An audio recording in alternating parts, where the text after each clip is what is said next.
I'm here with the updated 2025 Ford Expedition. This is the Tremor, the off-road package. I'm going to tell you what I like about it, what I dislike about it. And in general, I typically love body-on-frame SUVs, especially the big ones. I've driven the Suburban and the Armada so far this year. They both were fantastic in their own individual ways. Can the Tremor Expedition clear those high bars left by the Armada and the Suburban? Well, we'll find out at the very end when we put it on the spreadsheet. We'll also look for deals in my area on the Expedition to see if this is a good buy.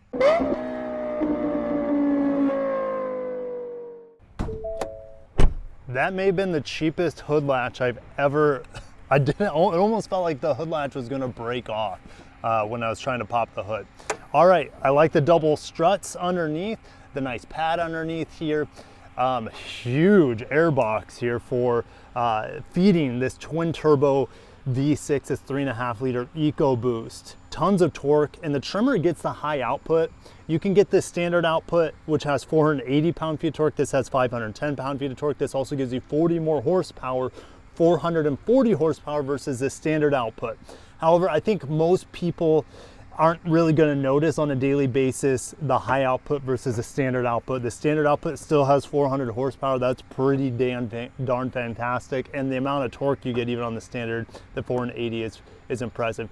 This is all mated to a 10-speed auto. You can get the Expedition in rear-wheel drive, but of course this Tremor is full-time 4x4. It does have a rear locking, electronic rear locking differential as well. I'm seeing about 17 miles per gallon in town because the trip hasn't been reset. I've only had it this week for review, but since the trip hasn't been reset over the first 5,000 miles of its life, that's reading closer to 15 miles per gallon.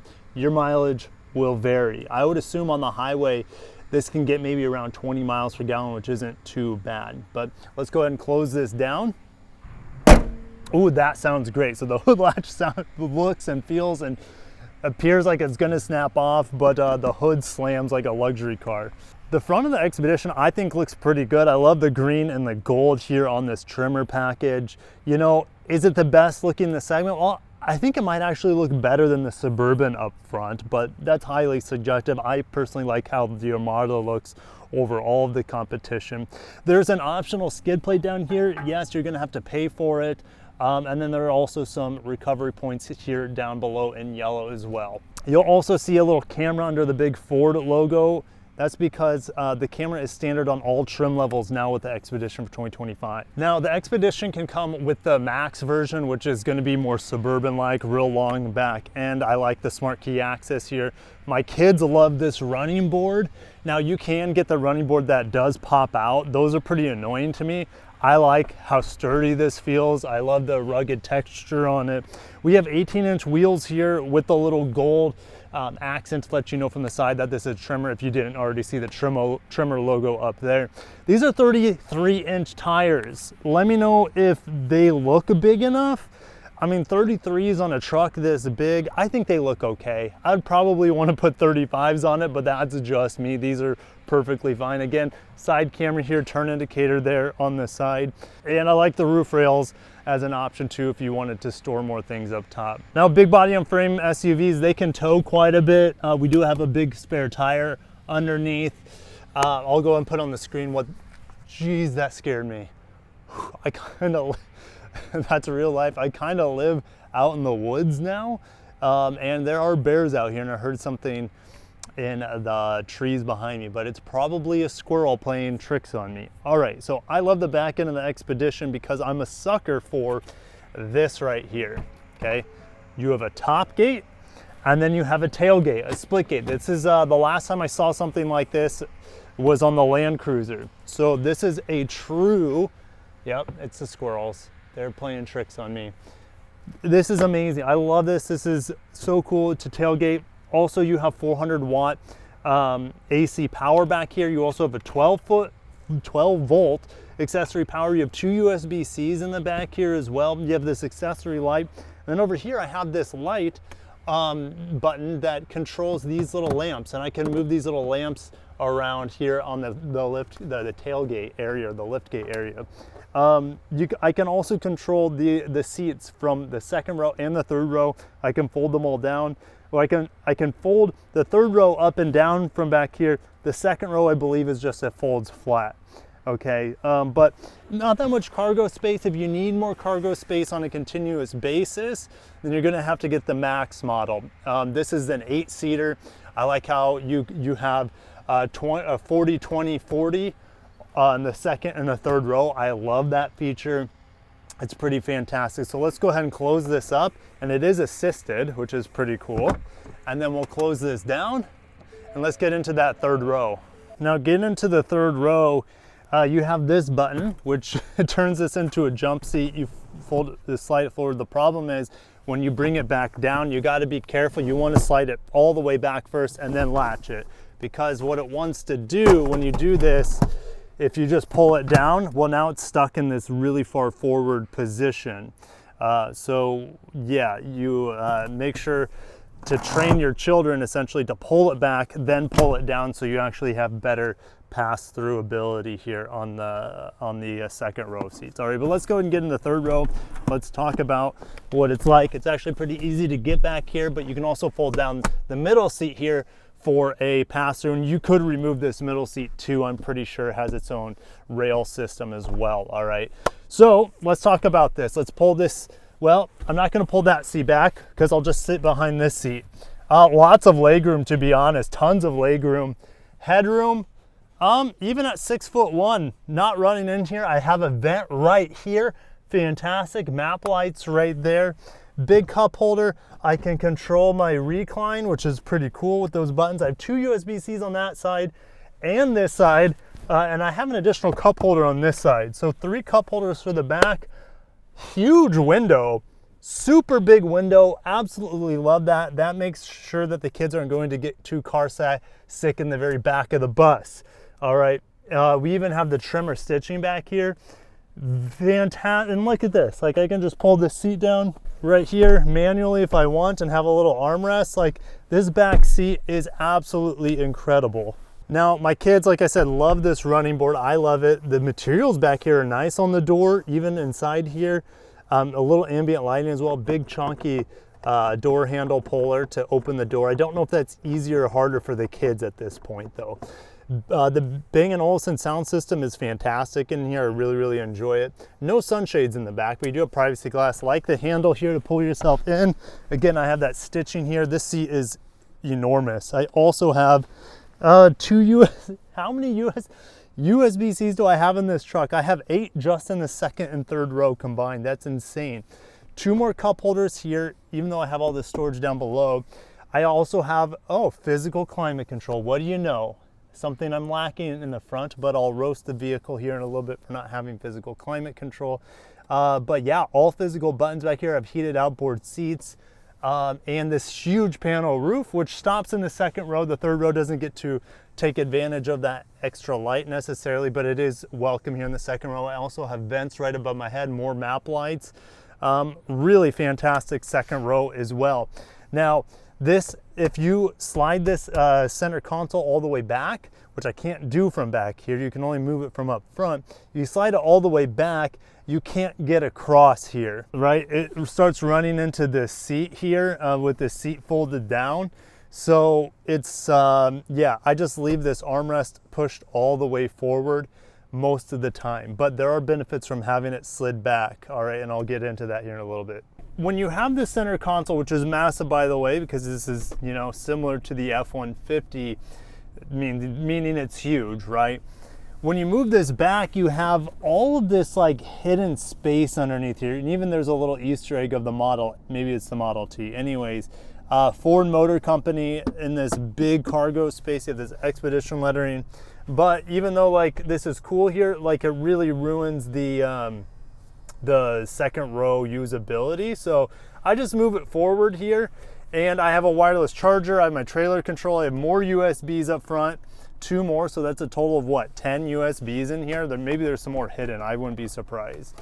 Okay, I can also open this up, and I have 2 more underneath here. There you go. So we have 12 USBs, 1 USB-A and 11 USB-Cs. It's absolutely insane. Another 12 volt in here. You're never going to go wanting for more connectivity. Okay, so the center console thing, this is, I've already talked about it. It's good enough. I'm fine with it. I like the cup holders as well. The rest of the interior, there's a lot to unpack here. Well, let's just start with the materials. I'm really happy with the materials. I love this speaker grille cover that goes all the way across. The Bang & Olufsen in here is really, really impressive. The dash here, good material stitching around the center area. We got the orange stitching on the outside. I love the upright vents, really good for cooling you down instead of being like underneath the screen and really, really awkward, okay? Also the ambient lighting here, I love this pattern. This is actually textured here, not reflective, but I do have reflective aluminum on the vents, reflective black plastic here. It's not perfect, but honestly, I really like the aesthetics of this interior of the Expedition. Okay, let's go to controls. There's a lot of controls in here, and there's also not a lot. Let me explain. On the left-hand side, I have my mirror controls, which I do have auto-folding mirrors here. On the left-hand side over here, I also have a dial for your four-wheel drive, two-wheel drive, that sort of thing. You also have drive mode select, which pops up over here. I haven't been playing with it. I just keep it in normal mode. But you also have slippery, off-road, rock crawl. Remember, this Tremor has that rear locking differential. All right, you also have your tailgate and liftgate buttons over here as well. You can access them on this screen too, which I'm probably gonna get lost trying to find them, but you can access the hatch buttons from back here as well. Now the lights, I don't have physical controls for the lights.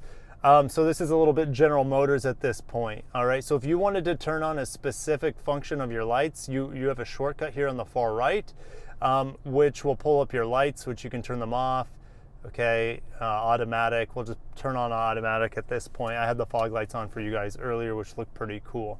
You can choose your interior lighting. Let's do, I don't know, let's do green because this is the Tremor, or orange. Orange looks pretty cool too. All right, Android Auto pulls up on both screens, which is pretty fantastic to be honest. When you don't have Android Auto or Apple CarPlay plugged in, this will just play up here on the right-hand side, Google Maps. Google Maps, well, this is Google built-in. So if I go to here, all right, it'll pull up Google built-in maps, all right? And so it's just strange that I can remove this from up here. For example, I gotta remember how to do this. Okay, show map, there it is. I can turn the map off up there if I want to. But I have all this, so this is like a 24-inch screen, this is a 13-inch screen. I have all this space up here which isn't really customizable. It's a bit strange because, well, I want customizability when I have all this real estate and you just don't have it. You have your option, well, you can turn to calm, which further eliminates information, okay? Or you have the show map, which pops up just on the right-hand side of the screen. All right, and this is the issue I had with a similar vehicle in the lineup, well, not this lineup, but it was the Lincoln lineup. You can't really customize that big screen that goes all the way across the vehicle very much. It's really bizarre. And as much as I like this screen, it's not as customizable as it should be. So that's a bit disappointing. All right, so back to the screen here.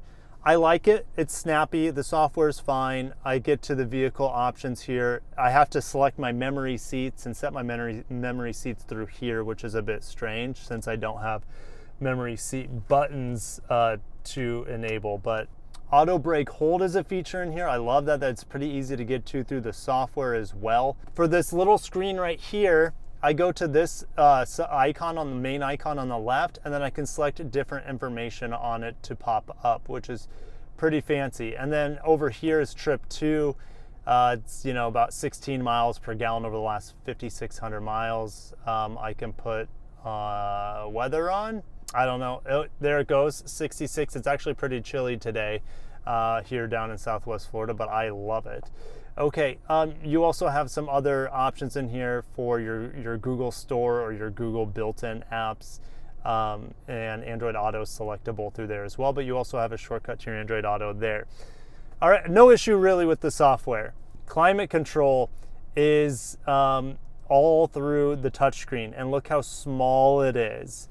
really, really small. So I kind of have to like rest my hand here on this little ledge. Luckily they give us a ledge, and then I smash this, or I smash the auto, and then fan speed. It's just where my physical climate controls. I'm in a big truck. I want analog controls. I don't want to have to smash through a touchscreen. They did this with the Ford Maverick as well that I reviewed earlier this year. They got rid of the physical climate control, baked it all into the touchscreen. They've done that a lot with the Mustang that I also reviewed in the past year or so. So I'm not a fan, and I think most of you would rather have physical climate control. Thankfully, I still have a physical volume knob, and I also can control the volume here on the steering wheel, but I'll get more into that a little bit. You also have auto start stop disable here. You also have, you can pull up your cameras with that button. You also have this little trail control enabled. Use set button. Okay, so that's like crawl control. I'm not going to mess with crawl control. I'm sure that it might be something that is harder to get in other trim levels, but here on the Tremor trim. I'm not 100% sure if these mirrors are auto dimming. It's kind of the side mirrors look like they are. This mirror up top might be. It's hard to tell, but I haven't driven this at night, so I can't tell you too much. Sunroof controls are up here. You have a sunglasses holder. You have your garage door openers up on the visor. Let's talk about the steering wheel. What the hell is this? What? It's not even a wheel. It's oblong. It's okay in a Lincoln when you're trying to push the back. Just give me a normal steering wheel, for crying out loud, with the shape. It's not, it's just weird, and it feels way too small for a vehicle of this large. All right, anyways, no buttons on here. It's all touch capacitive, so you can see up on the screen, well, I hope you can, where my thumb is tracking. Lexus does the same thing, but Lexus has still the option on like the RX and NX for you to have physical buttons. They only do this sort of thing on the Lexus when you go to the customizable head-up display. So this is not cool. I can't customize these controls at all, to my understanding. So you can't, there's, other than the center button here, which seems to be, it's not really a button. It's again that touch pad thing where you press and the whole thing presses down. So you get feedback, but it's just it's frustrating that I can't have real buttons on my steering wheel. So on the left is cruise control, and on the right is kind of your radio.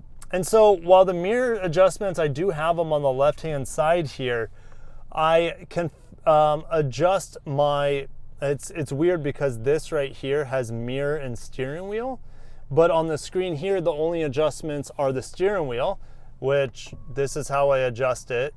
Okay, pretty interesting. And then down here, I can have my pedal adjustment, all right, which is pretty cool. I can adjust in and out with the pedals. I like that feature. Typically, those are physical buttons in years past on vehicles like this. So it is what it is. It's strange that that's baked through this button. And here's my issue with this, other than not having physical buttons, which are always better, is that when you're driving and you hit the volume, let's say you're driving, you think you're hitting the volume, but you're not, because you're in this top right corner, which has no mapping to it. And to my knowledge, you cannot remap these buttons. If there's a way to remap it, let me know in the comments. But here you are, where the most natural place for my hands for volume would be here, but instead I have to move my hand over to turn the volume instead of just being more intuitive at the corners.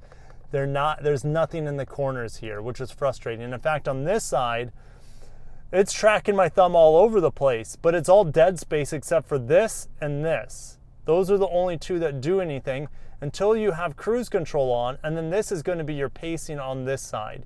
But most of the time, this area or this screen is completely empty. So, or should I say empty, except for these two inward corners, which are the furthest for me to reach to.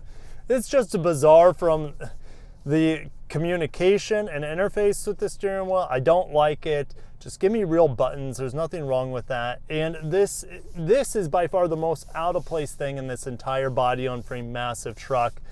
is this dinky oblong steering wheel. It's just, and there's no Tremor graphics on here either, so it's a bit out of place, to say the least. Driving the Expedition Tremor here, the idle is really smooth, something that Toyota and Lexus twin turbo V6, it shakes the vehicle, the idle, it's just unacceptable. This twin turbo V6, it's not as smooth as a V8, but darn is it close in terms of just sitting there idling. Ride quality in this Tremor, I'm sure these big all-terrain tires help, but I have great ride quality in here. It feels like I'm on a cloud. Is it as smooth as a Suburban with the air ride?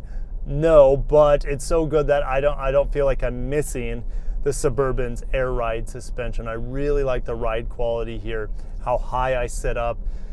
It's great. Now, there is a glaring issue getting into this vehicle and driving it compared to the competition. It feels that the front end is really tight. And it feels like that, and that might not be a bad thing when it comes to handling or braking, but I get a lot of vibration coming through the floor, through the steering wheel especially, through the pedals, that is just not anywhere to be found on the competition, not even close to the same levels. So you have big levels of NVH. In this case, it is a vibration coming through the front end of the cabin, okay? And you get used to it, but it is, in my opinion, it's definitely unacceptable. I shouldn't be feeling these vibrations through the floor, through the pedals and the steering wheel like I am here. And that's what's holding it back, I think, from being truly an impressive driving car. I do have acoustic glass, and it is quiet, but these all-terrain tires are loud. They're not obnoxious, but you're going to notice them droning while you drive. And some people like loud tires. To me, in a family vehicle like this, not for me. Not for me. It's maybe okay on a Jeep, a Bronco, a 4Runner sort of thing, but I don't like how loud these all-terrain tires are. I love that turbo sound. You get just a little bit. So much torque, so much power. Love the engine transmission combination here. It's fantastic. It is, well, it doesn't sound as, even though this has a more fancy exhaust system on it compared to the normal Expeditions. Well, we'll do a 0 to 60 here in a little bit once the traffic subsides. Oh, well, no, we're not, because my race box died. It just knows that it's going to be competitive. Handling in this is really impressive from the lack of body roll to how it puts down the power as you come out of the turn. It's fantastic. And the stiffness of the steering, as much as the steering wheel out of place, awkward, no buttons, I could harp on that all day, the steering feedback's really good here. So while I do get a lot of vibration coming from the road into the steering wheel, it stiffens up nicely in the turns and makes this huge vehicle somewhat entertaining and fun to handle. All right, I want to get in the brakes. Oh my God, the brakes are amazing here. Great feedback, nice like density to the pedal. It's not squishy whatsoever. Great brake feel, great handling, great transmission, great torque with the engine. Like, man, what, I got to start summarizing the Expedition, okay? Pretty good looks. I love the split tailgate. That's a huge win for me. The software, the lack of physical buttons in here is for the climate control and on the steering wheel is a massive failure. The driving dynamics are fantastic though. It drives great, handles great, the ride quality is great. It's just, again, I get way too much harshness seemingly coming from the front end of the vehicle communicated to the driver. Some of you guys might like that. I don't in this sort of vehicle. All right, if I was in a sports car, I'd be fine with it, but I'm in kind of this family hauler, and I don't want to be feeling the vibration of what's going on outside of the vehicle all the time. The seat quality is impressive. These Tremor seats, I'm happy with them. They feel big and cozy, like a nice, I don't know, piece of furniture. This engine, transmission, amazing, really good. It feels really similar to the Armada's powertrain, really, really similar. On paper, they're awfully similar as well. Obviously different transmissions to work through, but they're both 3.5 liter V6s, and they both have similar outputs. They both feel so good. And yeah, let's get back into the office and let's search for deals, and also let's put it on the spreadsheet. How good is the Expedition against everything else out of the market? Let's find out. I want to take a look at the trim levels for the Expedition before we start looking for deals, because that's going to narrow down what I think is the best buy. Okay, the Expedition Max, first of all, you can't get the trimmer on. Keep that in mind. Here are the trim levels for the extended model. Look at where the active starts, 62K, and then it's only about 3,000 more for the Max active. I think honestly that's by far the best buy.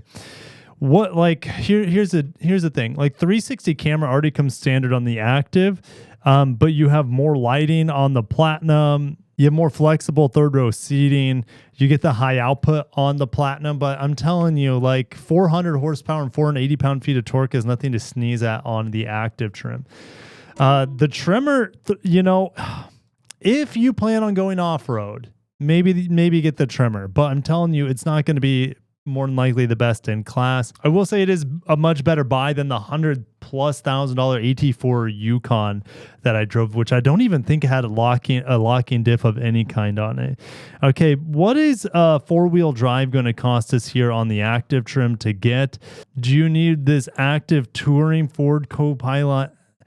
You know, this is this $4,000 package here with the big camera, the advanced Copilot, things of that nature. I don't want the 20-inch wheels. I like the smaller wheels. So heated steering wheel, heated seats in the front row. Depends on what you need. It's just crazy that that's all packaged in there. You can get the Blue Cruise as well. There's just so many options. It's a bit daunting. But let's just say you get a four-wheel drive. Apparently that didn't cost us anything to get four-wheel drive. That doesn't make any sense to me, but you know, $68,000. I wouldn't want to, if I could help, I wouldn't want to spend more than $70,000 on one of these vehicles. The trimmer's cool, but under $80,000 is where it has to be. Mine was priced at $85K. Here's one at $77K. That's more like it. It's fine. I like its appeal. The Armada is my favorite of the bunch. I mean, would I pick it over a Yukon? I love the V8s of the Yukon as well. Now, I've also driven the bigger brother of the Tahoe this year in the Suburban. You know, the Ford probably has better equipment, better base equipment, but you can get the Tahoe for so much cheaper. Look, you can get a base Tahoe for the low 50s with a V8. That's tempting. Now, the twin-turbo V6 has better torque, there's no doubt, but still a great option. The Tahoe, the Suburban. Would I pick them over the Expedition? Oh man, it all comes down to price, what kind of deal you can get. But I would take the Armada over all of them, unless you need tons of space in an extended Suburban or a Max Expedition. Okay, well, let's go to the spreadsheet. Again, the trimmer is not, it doesn't offer enough for me, in my opinion, for the price. So let's go to the active 4x2. I mean, I can probably get some good deals down here. Still not, I mean, you can get $4,000 price drops, low 60s. That's probably a good buy. If I look at my pick, you know, not the Pro 4X, but if I'm just looking at like 4x2 SL, low 60s, and you know, for about the same price, I'd rather have the Armada over the Expedition. Better controls, better looking, more powerful engine, standard. Okay, so let's go to the spreadsheet. Pros: twin turbo V6 is great. The ride quality is impressive. Oh, I should also write in here, you know, good handling and brakes. All right, I really enjoyed how it drives overall. It's spacious. The split gate is amazing. The cons, though, vibey floor, pedals, and wheel. Like, the faster you go, the more vibration you feel through the pedals, and it's unfortunate. No physical climate control or steering wheel physical buttons either. It's just bizarre. All right, no need for that. And the screen, while you have a ton of screen space, hardly any of it is configurable up on the dash. It's really strange. And this is a minor gripe, and it won't exist outside of this trim. More than likely is allowed all-terrain tires. All right, once you get this thing rolling. Where is it at? Where does it rank? Is it as good as the Armada? Is it as good as a Suburban? I don't think so, in my personal opinion. I think it's really good. I think it's probably A quality. Is it better? Where's that Yukon AT4 Ultimate? Yes. That was good. I would rather have this Expedition over that AT4 Ultimate. That thing was just way too expensive, and we'll just throw it into the A category, which is a good place to be. I can recommend this vehicle. It's not my pick, but I would recommend it if someone's looking and say it's a good vehicle. But hey, make sure you also look at the Armada, look at a Tahoe, because those are also fantastic vehicles. You pick what you like best. The Ford, I would say, it does most things really well, but like I said, the absence of climate control, physical climate control, is a huge knock for a lot of people, me included. And just being constantly reminded of the vibrations coming through the front of the cabin is just bizarre for such a premium car too. All right, I'll see you guys in the comments. Do you agree or disagree with me? Stay tuned for more reviews on the channel, like that Toyota Crown Platinum Max behind my Honda Grom out there. And I'll catch you in the next one. Stay tuned for more coverage here on the channel. I appreciate all of your guys' support, and I look forward to seeing you guys in the comment section as usual. Have a great day, guys. Peace.